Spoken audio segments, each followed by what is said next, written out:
வீட்டிற்கு வந்திருந்த தேன்மொழியையும் பாலுவையும் உபசரித்து கொண்டிருந்தாள் என் மனைவி. வந்தவர்கள் யாரென்று தெரிந்தும் அவள் செய்த உபசாரங்கள் எனக்கு ஆச்சரியமாக இருந்தது. உள் அருகில் இருந்து அம்மா என் மனைவியை கடிந்து கொண்டாள். நீ என்ன அந்த நாசமா போறவளை வீட்டுக்குள்ள கூப்பிட்டு வச்சு காப்பி கொடுத்து சீராட்டிக்கிட்டு இருக்க? வாசல்லையே நிற்க வச்சு பேசி அனுப்பியிருக்கலாம்ல. உடம்புல எவ்வளோ தைரியம் இருந்தால் திரும்பவும் இந்த வீட்டுப்படி ஏறி வருவா? ஒரு தடவை வீட்டுக்குள்ளே வந்ததுக்கே என் மகனை உண்டு இல்லைன்னு ஆக்கிட்டா. இப்போ எதுக்கு வந்திருக்காளோ? அம்மா பேசியது கண்டிப்பாக அவர் காதிலும் விழுந்திருக்கும்.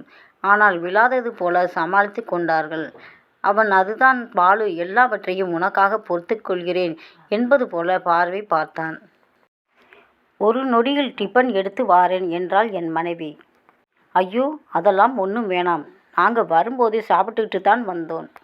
உங்கள் அம்மாவுக்கு என் மேலே இருக்கிற கோவம் இன்னும் தனியில போல இருக்கு என்றாள் தேன்மொழி.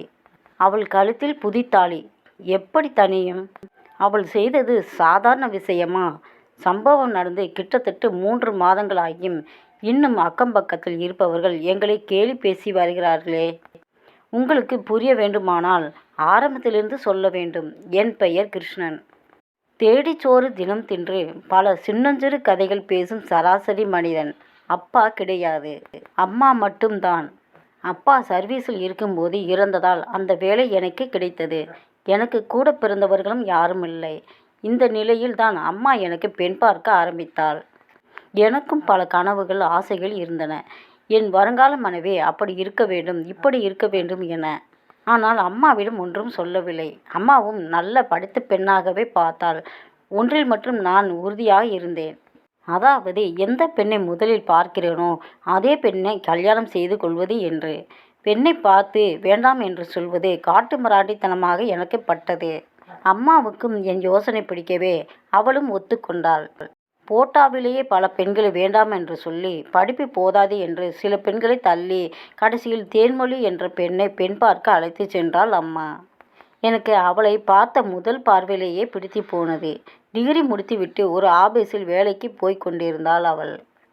கல்யாணத்துக்கு பிறகு அவளுக்கு இஷ்டம் இருந்தால் வேலைக்கு போகலாம், இல்லை விட்டு விடலாம் என்று சொல்லிவிட்டாள் அம்மா. எல்லாம் பேசி முடிவு செய்தாயிற்று. பெண் வீட்டார் கல்யாணத்திற்கு அவசரப்படுத்தினர். தேன்மொழி எனக்குள் பல கற்பனைகளை விதைத்தாள். பெண் பார்த்தான்றே என் செல்போன் நம்பரை கேட்டாள். அதற்கு அவள் பெற்றோர் அதெல்லாம் தேவையில்லை என்று சொல்லி அவள் ஆர்வத்திற்கு அணை போட்டனர். ஏனோ எனக்கு அவளை பார்த்து தனியாக பேச வேண்டும் என்றோ அவளுடைய ஃபோன் நம்பரை கேட்டு வாங்க வேண்டும் என்றோ தோன்றவில்லை. திருமண நாள் நெருங்கியது. வீட்டிற்கு தேவையான சாமான்களை எல்லாம் வாங்கி போட்டேன். சிறிய கிரைண்டர் வாங்கினேன். புது மிக்சி ஒன்று வாங்கினேன். வீட்டுக்கு வெள்ளை எடுத்து சுத்தம் செய்தேன்.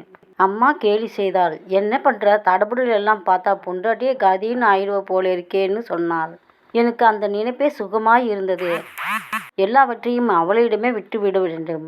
என்னையும் அம்மாவையும் தேன்மொழி நன்றாக பார்த்து கொள்வாள் என்று மனக்கோட்டை கட்டினேன். இதற்கு நடுவில் என் ஆபீஸிற்கு தேன்மொழியிடமிருந்து 2 முறை போன் வந்தது. நான் எடுத்து பேசுவதற்குள் கட்டானது. சரி, இப்போ என்ன அவசரம்? வாழ்நாள் முழுக்க பேச போகிறோம். கிணத்து தண்ணியை வெள்ளமா கொண்டு போயிட போகுது என்று என் மனதை தேற்றிக் கொண்டேன். கல்யாணம் நடந்து முடிந்துவிட்டது. அன்றே ஒரு கார் வைத்து அவளை எங்கள் வீட்டிற்கு அழைத்து வந்து விட்டோம். தேன்மொழியின் பெற்றோர் மண்டபத்திலேயே விடைபெற்று கொண்டனர்.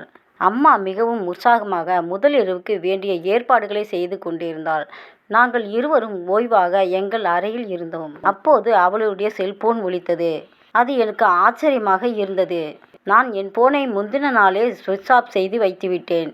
தேன்மொழி எடுத்து மிக மெல்லிய குரலில் பேசினாள். என்பதற்கு மேல் வார்த்தைகளே இல்லை. போன் பேசி முடித்தவள் என்னை நிமிர்ந்து பார்த்து, இதை பாருங்க, உங்ககிட்ட கொஞ்சம் பேசணும் என்றாள். குரலில் வெட்கமில்லை, மாறாக ஒரு இயந்திரத்தனமாக பதட்டம்தான் இருந்தது. சொல்லு தேன்மொழி. நான் பாலுங்கிறவரை காதலிக்கிறேன். அவர் வேற ஜாதி, அதனால் எங்கள் வீட்டில் சம்மதிக்கலை. அவர் இன்னும் கொஞ்சம் நேரத்தில் இங்கே வந்துடுவார். நான் அவர் கூட போக போகிறேன் என்று கொஞ்சம் கூட நாக்கூசாமல் சொன்னாள். எனக்கு தலையில் இடி விழுந்தாற்போல் இருந்தது. ஏற்கனவே காதலித்தவள் என்றாலும் அவளை ஏற்றுக்கொண்டு வாழ என் மனம் இடம் கொடுத்தது. ஆனால் கல்யாணத்துக்கு பிறகு காதலனோடு போவதாவது? நீ என்ன சொல்கிற தேன்மொழி? தமிழில் தான் நான் சொன்னேன். இந்த தாலியை கழுத்தில் கட்டிக்கிட்டதால் மட்டும் நீங்கள் என் புருஷனாக ஆகிட முடியாது. கல்யாணம்ங்கிறதே மனசு சம்மந்தப்பட்ட விஷயம். நீங்கள் போட்ட 3 முடிச்சை விட ஆழமாக அர்த்தமுள்ளதா நான் என் மனசில் போட்டு வச்சிருக்கிறேன். அதுதான் எனக்கு முக்கியம். போலியா உங்களையும் ஏமாற்றி என்னையும் ஏமாற்றிக்கிட்டு ஒரு வாழ்க்கை வாழ நான் தயாரா இல்லை. என்னை மன்னிச்சுடுங்க என்றவள் நான் கட்டிய தாலியை அவிழ்த்து என் கையில் கொடுத்தாள்.